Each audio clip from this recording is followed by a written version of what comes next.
ഈ അമ്മയുടെയും ഈ ഭാര്യയുടെയും ഇടയിലുള്ള നൂൽപ്പാലത്തിലൂടെ നടക്കുന്ന ഒരു ജീവിതമാണ് ഒരു ഭർത്താവിൻ്റെ ജീവിതം. മകനെ അത്രയും നാൾ വളർത്തി വലുതാക്കിയ അമ്മയെ കുറ്റം പറയാൻ പറ്റില്ല. പല പ്രശ്നങ്ങൾക്കും സൈലൻ്റ് ആയിരിക്കുന്നത് നല്ലൊരു മാർഗം തന്നെയാണ്. എൻ്റെ മനസ്സിലൊക്കെ തന്നെ ഒരാളുണ്ട് എന്നുള്ളൊരു കോൺഫിഡൻസ് കിട്ടിയാൽ മതി, ഒരു ധൈര്യം കിട്ടിയാൽ മതി.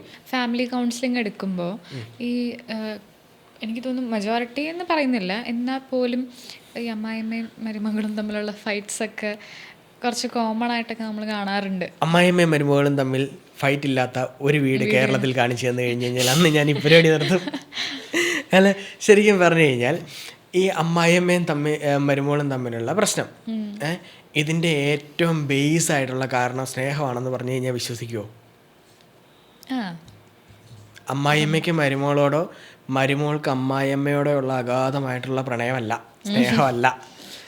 ഇത് ഇത്രയും നാൾ എന്നെ ഡിപ്പെൻഡ് ചെയ്ത് എല്ലാ കാര്യത്തിനും ഞാൻ വേണം എന്ന് വിചാരിച്ച് എൻ്റെ കൺട്രോളിൽ നിന്നിരുന്ന എൻ്റെ മകൻ, അവൻ്റെ പ്രയോറിറ്റി മറ്റൊരാളിലേക്ക് മാറുന്നു എന്ന് മനസ്സിലാക്കുന്ന ഒരമ്മ. ഓക്കെ, അമ്മയുടെ വാക്കുകൾക്ക് കൊടുക്കുന്ന ഒരു പ്രാധാന്യമോ അല്ലെങ്കിൽ അമ്മയ്ക്ക് കൊടുക്കുന്ന ഒരു പ്രയോറിറ്റിയോ കാര്യങ്ങളോ എനിക്ക് കിട്ടുന്നില്ല എന്ന് വിചാരിക്കുന്ന ഒരു ഭാര്യ, ഇവർ തമ്മിലുള്ള ഈ പൊസസീവ്നെസ്സിൽ നിന്ന്, ഈ സ്നേഹത്തിൽ നിന്നുമാണ് അമ്മായിയമ്മയും മരുമോളും തമ്മിൽ ആദ്യമായിട്ട് ഒരു ഇമോഷണലി ഒരു ഗ്യാപ്പ് വരുന്നത്. അതിനുശേഷം ഇവർ പല കാരണങ്ങൾ കണ്ടെത്തി അടിക്കാൻ തുടങ്ങും. ഒരടി തുടങ്ങിക്കഴിഞ്ഞ് കഴിഞ്ഞാൽ പിന്നെ കംപ്ലീറ്റ് അടിയായിരിക്കും. പിന്നെ തൊടുന്നതും എടുക്കുന്നതും പിടിക്കുന്നതും പറയുന്നതും എല്ലാം കുറ്റമായിരിക്കും. ഈ അമ്മ പറയുന്ന കാര്യങ്ങൾ എത്ര നല്ലതാണെങ്കിലും എത്ര പോസിറ്റീവായിട്ടാണെങ്കിലും അത് മോൾക്ക് മനസ്സിലാവില്ല. ഇനി മോള് ചെയ്യുന്നത് വളരെ പെർഫെക്റ്റ് ആയിട്ട് ചെയ്യുന്ന കാര്യങ്ങളാണോ, അത് ഈ അമ്മയ്ക്ക് മനസ്സിലാവില്ല. കാര്യം ഇവർ തമ്മിൽ ഇമോഷണലി ഒരു ഗ്യാപ്പ് വന്നു കഴിഞ്ഞു. ഈ അമ്മായിമ്മയുടെയും ഈ പറയുന്ന അമ്മയുടെയും ഈ ഭാര്യയുടെയും ഇടയിലുള്ള നൂൽപ്പാലത്തിലൂടെ നടക്കുന്ന ഒരു ജീവിതമാണ് ഒരു ഭർത്താവിൻ്റെ ജീവിതം. അപ്പം ഇത് സയൻറ്റിഫിക് പ്രൂഫൊന്നും ആവശ്യമില്ല, കല്യാണം കഴിഞ്ഞിട്ടുള്ള ഒരാളോട് ചോദിച്ചു നോക്കിയാൽ മതി. തീർച്ചയായിട്ടും. അപ്പോൾ എല്ലാവരും അക്സെപ്റ്റ് ചെയ്യുന്നൊരു കാര്യമായിരിക്കും. തീർച്ചയായിട്ടും അത് രണ്ടുപേരൊന്ന് മനസ്സിലാക്കിയാൽ മതി. ഇപ്പോൾ അമ്മായിമ്മയും മരുമകളിലും പ്രശ്നമുണ്ടെന്നുള്ളത് എൻ്റെ ഇടയിൽ പെടുന്നത് ഈ ഒരു മകനാണ് അല്ലെങ്കിൽ ഹസ്ബൻഡാണ് എന്നുള്ള രണ്ടുപേരും ചിന്തിക്കുന്നില്ല. അതൊന്നും മനസ്സിലാക്കിയാൽ മതി. കാരണം മകനെ അത്രയും നാൾ വളർത്തി വലുതാക്കിയ അമ്മയെ കുറ്റം പറയാൻ പറ്റില്ല.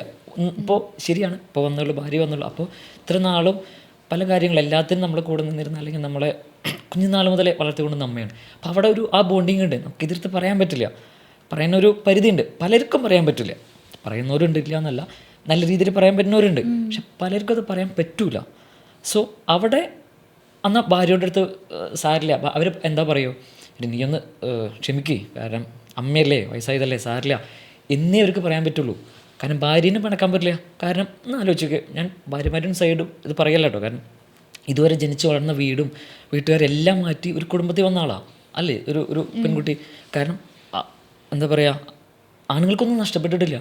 കാരണം അവൻ ജനിച്ചു വളർന്ന വീട്, അവൻ്റെ ഫ്രണ്ട്സ്, അവൻ്റെ റിലേറ്റീവ്സ് എല്ലാം അവിടെ തന്നെയുണ്ട്, അവനൊന്നും പോയിട്ടില്ല. പക്ഷേ ഒരു പെൺകുട്ടി എന്ന് പറയുമ്പോൾ അവരുടെ എല്ലാം മാറ്റി വെച്ചിട്ട് പുതുതായൊരു സ്ഥലത്തേക്ക് വരികയാണ്. സോ അവിടെ അവൾക്കൊരു കംഫർട്ട് കിട്ടണ്ടേ? തീർച്ചയായിട്ടും അതും നമ്മൾ മനസ്സിലാക്കണം. സോ ആ ഒരു പെൺകുട്ടിയെയും എന്താ വിഷമിപ്പിക്കാൻ പാടില്ല. ഇത് രണ്ടിൻ്റെ ഇടയിലാണ് നിൽക്കുന്നത്, പുരുഷൻ നിൽക്കുന്നത് അല്ലെങ്കിൽ ഭർത്താവ് നിൽക്കുന്നത്. ശരിക്കും ഭർത്താവ് മനസ്സിലാക്കേണ്ട ഒരു കാര്യം എന്ന് പറഞ്ഞു കഴിഞ്ഞാൽ, അതായത് നമ്മൾ ഭാര്യയുടെ വീട്ടിൽ കയറി ചെല്ലുക, വീട്ടിൽ ചെല്ലുമ്പോൾ ആരും നമ്മളോട് മിണ്ടുന്നില്ല, മുഖമൊക്കെ വീർപ്പിച്ചിരിക്കുക, പിന്നെ നമ്മളാരെങ്കിലും അങ്ങോട്ട് പോവോ? ഇല്ല. ഇതേ കാര്യം തന്നെ ഈ ഭാര്യയുടെ സ്ഥാനത്ത് നിന്ന് ഈ ഹസ്ബൻഡും ഈ പറയുന്ന മദർ ഇൻ ലോയും മനസ്സിലാക്കി തീരാവുന്ന പ്രശ്നമേ ഉള്ളൂ. ഇതിൻ്റെ ഇടയിൽ കിടക്കുന്നത് ഈ പറയുന്ന എൻ്റെ മകനാണ് അല്ലെങ്കിൽ എൻ്റെ ഭർത്താവാണ്. സോ ഇങ്ങനെ ഒരവസ്ഥ പുള്ളിക്ക് കൊടുക്കേണ്ട എന്ന് മനസ്സിലാക്കി കഴിഞ്ഞ് കഴിഞ്ഞാൽ, പല ഭാര്യമാരും അമ്മമാരും മനസ്സിലാക്കി കഴിഞ്ഞ് കഴിഞ്ഞാൽ ഒരുപാട് പ്രശ്നങ്ങൾ തീർന്നു കിട്ടും. പക്ഷേ അങ്ങനെ മനസ്സിലാക്കാൻ ഇവർക്ക് പറ്റില്ല.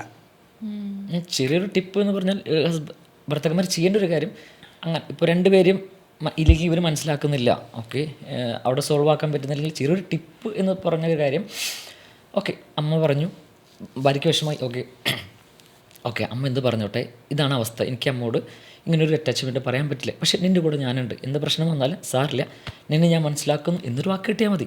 ഭാര്യയ്ക്ക് അവിടെ ഒരു സപ്പോർട്ട് കിട്ടിയാൽ മതി. എന്നെ മനസ്സിലാക്കാൻ ഒരാളുണ്ട് എന്നുള്ളൊരു എന്താ പറയുക, ആ ഒരു കാര്യം ഹിറ്റ് ആ ചെയ്താൽ ഒരു മതി. കോൺഫിഡൻസ് കിട്ടിയാൽ മതി, ഒരു ധൈര്യം കിട്ടിയാൽ മതി. ഇത് അമ്മ പറയുന്നു, ഭാര്യ അവിടെ നിൽക്കുന്നു, ഒരു സപ്പോർട്ടിങ്ങോ അല്ലെങ്കിൽ ഒരു കുറ്റപ്പെടുത്തലോ ഒന്നും അവിടെ ഇല്ല, കിട്ടുന്നില്ല. അതാണ് ഒരു പ്രശ്നം. അതൊന്ന് മനസ്സിലായാൽ നല്ലത്. അങ്ങനെ നോക്കുമ്പോൾ നമ്മൾ ഇപ്പോൾ വീട്ടിലെ കാര്യങ്ങൾ എടുക്കുകയാണെങ്കിൽ അല്ലെങ്കിൽ ഏതൊരു ബന്ധത്തിലെടുക്കുമ്പം പല കാര്യങ്ങളിലും സൈലൻസ് ആണ് ഏറ്റവും നല്ലത് എന്ന് പറയും. അത് എത്രത്തോളം ശരിയാണ്? കാരണം എന്തെങ്കിലും ഒരു പ്രശ്നം ഉണ്ടാകുമ്പം മൗനമായിട്ടിരുന്നാൽ അത് അങ്ങനെ കഴിയും എന്ന് വിശ്വസിക്കാൻ പറ്റുമോ നമുക്ക്? പല പ്രശ്നങ്ങൾക്കും കുടുംബത്തിലുണ്ടാകുന്ന പല പ്രശ്നങ്ങൾക്കും സൈലൻ്റായിരിക്കുന്നത് നല്ലൊരു മാർഗം തന്നെയാണ്. കാരണം നമുക്ക് ഒരു ഞാൻ പറയാറില്ലേ, 2 കൈയും കൂട്ടിയടിച്ചാലാണ് സൗണ്ട് കേൾക്കുന്നത്. സോ ഒരാൾ നന്നായിട്ട് പറയണം. കൂടുതലും ഭാര്യമാരായിരിക്കും അല്ലെങ്കിൽ സ്ത്രീകളായിരിക്കും കുറേ പറഞ്ഞുകൊണ്ടിരിക്കും. കാരണം അവർക്ക് പറഞ്ഞ് തീർക്കണം. അവരുടെ ഉള്ളിലുള്ള കുറേ ഫ്രസ്ട്രേഷൻസ് ഉണ്ട്. അല്ലെങ്കിൽ അങ്ങനെയാണ് ദൈവം സ്ത്രീയെ സൃഷ്ടിച്ചിരിക്കുന്നത്. അവർക്ക് പറഞ്ഞു തീരണം. സോ അപ്പം നമ്മളും കൂടി പറയാൻ നിന്ന് കഴിഞ്ഞാൽ അതൊരിക്കലും അവരുടെ ചെവിയിലെത്തൂല. സോ നമ്മൾ ഒരാൾ മിണ്ടാതിരിക്കുക. കൂടുതൽ മിണ്ടാതിരിക്കുന്ന പുരുഷന്മാരായിരിക്കും. കേട്ടുകൊണ്ടിരിക്കുക. ഓക്കെ, ഇവൻ നമ്മളെ കുറ്റപ്പെടുത്തുകയാണ്, നമ്മുടെ ഭാഗത്ത് തെറ്റില്ല, ആയിക്കോട്ടെ, നോ പ്രോബ്ലം, ജസ്റ്റ് കേട്ടുകൊണ്ടിരിക്കുക. എല്ലാം പറഞ്ഞു കഴിഞ്ഞ് അതൊന്ന് ഫ്രീ ആയി കഴിയുമ്പോൾ അല്ലെങ്കിൽ അതൊന്ന് സോൾവ് ആയി കഴിഞ്ഞ് നമ്മളൊന്ന് റിലാക്സ്ഡ് ആയിരിക്കുന്ന സമയത്ത് നമുക്ക് അതൊന്ന് എന്താ പറയുക, അതിനെപ്പറ്റി ഡിസ്കസ് ചെയ്യാം. അപ്പോൾ അതിൻ്റെ വരുംവരായികൾ അല്ലെങ്കിൽ എന്താണ് തെറ്റ്, എവിടെയാണ് പ്രശ്നം എന്നത് തിരിച്ചറിയാൻ പറ്റും. ഇവൻ നമ്മുടെ ഭാഗത്താണെങ്കിൽ നമ്മളൊന്ന് ആലോചിച്ച് നോക്കുക. ഭാര്യ ഇത്രയും പറയുന്നുണ്ടല്ലോ, അങ്ങനെ എൻ്റെ ഭാഗത്ത് എന്തെങ്കിലും പ്രശ്നമുണ്ടോ ഒന്ന് ആലോചിക്കുക. ഓ ഇങ്ങനെ ഉണ്ടല്ലേ, ഇല്ല, നമ്മൾ സേഫ് ആണെങ്കിൽ അതിന് ശേഷം ഫ്രീ ആയിട്ട് ഇരിക്കുന്ന സമയത്ത് മാത്രമേ പറയാൻ പറ്റുള്ളൂ. അല്ലെങ്കിൽ അത് കയറില്ല, തലയിൽ കയറില്ല. ഫാമിലി റിലേഷൻഷിപ്പിൽ ഭർത്താവും ഭാര്യയും ശ്രദ്ധിക്കേണ്ട വളർത്തിക്കൊണ്ടിരേണ്ട ഒരു കാര്യം എന്ന് പറഞ്ഞാൽ വൈകാരിക പക്വത അല്ലെങ്കിൽ ഇമോഷണൽ ലിറ്ററസിയാണ്. കാരണം നമ്മൾ പലപ്പോഴും അവിടെ പ്രകടിപ്പിക്കുന്നത് കറക്റ്റായിട്ട് ഇമോഷൻ അല്ല. അതായത് ആ സിറ്റുവേഷന് വേണ്ട ഇമോഷൻ അല്ല നമ്മൾ എക്സ്പ്രസ് ചെയ്യുന്നത്. ഒരു എക്സാമ്പിൾ പറഞ്ഞുതരാം. ഭാര്യയോട് ഒരു എന്താ പറയുക, ഒരു പ്രോമിസ് ചെയ്തിട്ട് ഞാൻ 7 മണിക്ക് വരാം, ഓക്കെ, അല്ലെങ്കിൽ പോട്ടെ, എന്നും 7 മണിക്ക് അല്ലെങ്കിൽ 8 മണിക്ക് വരുന്നൊരു ഭർത്താവ്. ഓക്കെ, ആൾ ഒരു ദിവസം 8 മണി കണ്ടില്ല. നോർമലി ഭാര്യ അപ്പോൾ ഫോൺ വിളിച്ച് നോക്കും, കിട്ടുന്നുണ്ട്, എന്താ കിട്ടിയില്ല, സ്വിച്ച് ഓഫ്. ശരി, മഴയുണ്ട്, 8:30 കാണാനില്ല, വീണ്ടും വിളിക്കും, ഒരു രക്ഷയില്ല, കിട്ടുന്നില്ല. അപ്പോൾ ഓൾറെഡി നമ്മുടെ മനസ്സിലെന്താ, ഭാര്യ മനസ്സിൽ എന്തോ പറ്റി. നോർമലി നെഗറ്റീവ് വരുള്ളൂ, എന്തെങ്കിലും പറ്റിയോ, മഴയാണല്ലോ, 2 വീലർ എടുത്താൽ പോയിക്കണേ. സോ നോർമലി നമ്മൾ ടെൻഷൻ അടിക്കാൻ തുടങ്ങും, പലരും വിളിച്ച് നോക്കും, കിട്ടില്ല. അപ്പോൾ ആകെ കൂടെ ഭയവും പേടിയും എല്ലാം കൂടെ അങ്ങനെ ചിലപ്പോൾ ഒരു 9:30 ആവുന്ന സമയത്താവും ഭർത്താവ് വന്ന് കയറുന്നത്. സോ ഫസ്റ്റ് റിയാക്ഷൻ എന്തായിരിക്കും? നോർമലി അല്ലേ, കാരണം നിങ്ങൾ എത്ര നേരമായി വിളിക്കും, ഞാൻ എന്തോരം തീയതി അറിയാം, ദേഷ്യമാണ് അല്ലേ. നോർമലി പാവത്തിൻ്റെ മൊബൈൽ സ്വിച്ച് ഓഫ് ആയി പോയി, മഴയത്ത് എവിടെയോ കെട്ടു ഇരുന്നു, എങ്ങനെയൊക്കെയോ ഭാര്യ പറഞ്ഞൊരു കാര്യം കിട്ടി, ഓർമ്മ വന്നത് മേടിക്കാൻ പോയതാണ്. സോ ഭർത്താവ് ആ സമയത്ത് എന്താ പറയുക, താൻ ഭാര്യ കുറേ നാളായിട്ട് പറഞ്ഞൊരു കാര്യം കണ്ടെത്തി കൊണ്ടുവരുമ്പോൾ കിട്ടുന്ന ഒരു എന്താ പറയുക, ഒരു ഹഗ്ഗോ അല്ലെങ്കിൽ ഒരു ഹാപ്പിനെസ് പ്രതീക്ഷിച്ച് വരുന്ന ആൾക്ക് കേൾക്കുന്നത് ചീത്തയാണ്. സോ അപ്പോൾ അവിടെ ആവുമ്പോൾ നോർമലി ഇങ്ങോട്ട് കിട്ടുമ്പോൾ തിരിച്ച് അങ്ങോട്ട് കൊടുക്കും. പിന്നെ അതൊരു അടുത്ത 2ാം ലോകമായതോ 3ാം ലോകമായതോ. സോ ഇതെന്തിനാ, നമ്മൾ ആലോചിച്ച് നോക്കി, പേടിച്ചിരിക്കുന്ന വിഷമിച്ചിരിക്കുന്ന ഭാര്യ ആ ഭർത്താവ് ഒന്നും പറ്റാതെ മുമ്പിൽ വന്ന് നിൽക്കുമ്പോൾ നമ്മൾ ഹാപ്പി അല്ല ആവണ്ടേ. അവിടെ വരേണ്ട ഇമോഷൻ എന്താ, ഹാപ്പിനെസ് അല്ലേ. പക്ഷെ അവിടെ തിരിച്ച് വന്നതെന്താ, ആംഗ്രിയാണ്, ദേഷ്യമാണ്.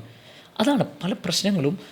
അതാണ് ഇമോഷൻസ്, ഈ കറക്റ്റ് ഇമോഷൻസ് എക്സ്പ്രസ് ചെയ്താൽ കുറേ കാര്യങ്ങൾ നമുക്ക് സോൾവ് ചെയ്യാൻ പറ്റും. സോ ഇമോഷൻ ലിറ്ററസി നമ്മൾ തിരിച്ചറിയണം, നമ്മൾ ഏതൊക്കെ സമയത്ത് നമ്മൾ ഇമോഷൻ പ്രകടിപ്പിക്കുന്നത് ശരിയാണെന്ന് ഒന്ന് തിരിച്ചറിയാൻ തുടങ്ങണം. ഓക്കെ, അപ്പോൾ പല പ്രശ്നങ്ങളും നമുക്ക് സോൾവ് ആക്കാൻ പറ്റും.